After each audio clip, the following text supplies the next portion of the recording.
Well, a senior Palestinian official says there will be no ceasefire with Israel as long as Tel Aviv refuses to lift the blockade of the impoverished region. Ismail Haniyeh also said that the Palestinians will not give in to any pressure. His comments came as the Palestinian and Israeli negotiators met in Cairo for indirect talks. The two sides discussed a long-term truce in Gaza, but they failed to reach an agreement. Chief Palestinian negotiator Azzam al-Ahmad said the talks will continue on a long-term ceasefire. The Gaza Strip has been under land, sea and air blockade by Israel for the past 7 years. Let's now get the latest from Gaza itself. We're joined by Ismail Haniyeh, PressTV's correspondent, who is joining us live now via satellite. Now, Hisham, tell us at this time, we've been hearing, of course, about these 4 Israeli airstrikes, which essentially is a breach of the ceasefire.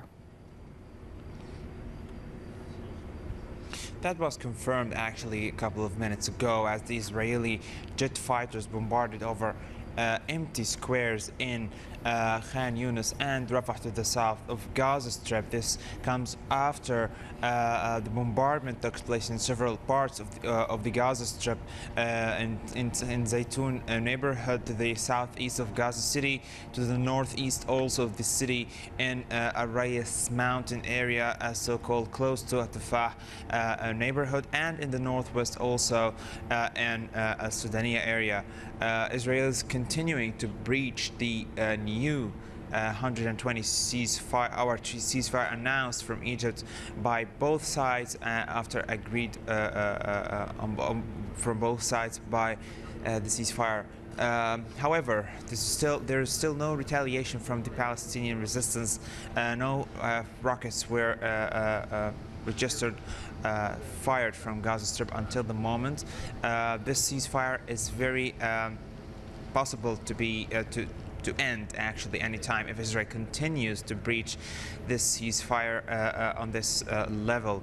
However, the people in Gaza are still in need for an extension or even most importantly a complete stopping for this attack, as they have been under this continuous barbaric attack for more than 37 days now since the beginning of the offensive protective edge. The humanitarian situation in Gaza is in complete crisis.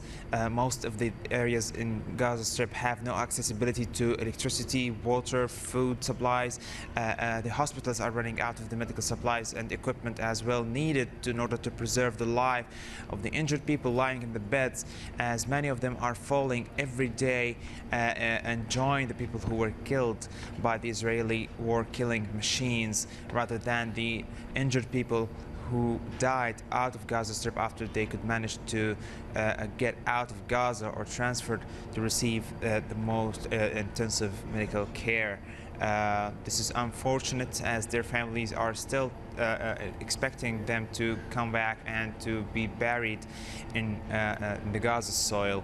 On the other level, on the political level, the Palestinian delegations actually is coming back to Ramallah, to Beirut, Doha and to Gaza in order to discuss the negotiations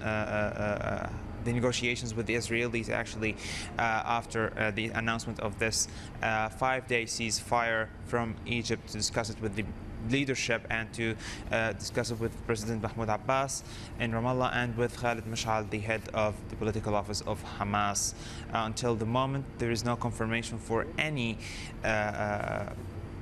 guarantee that this ceasefire is going to continue and last to the very last second of it in the next week, as the Palestinian delegation is actually considering going back to Egypt next week to continue the negotiations, indirect negotiations with the Israeli delegation.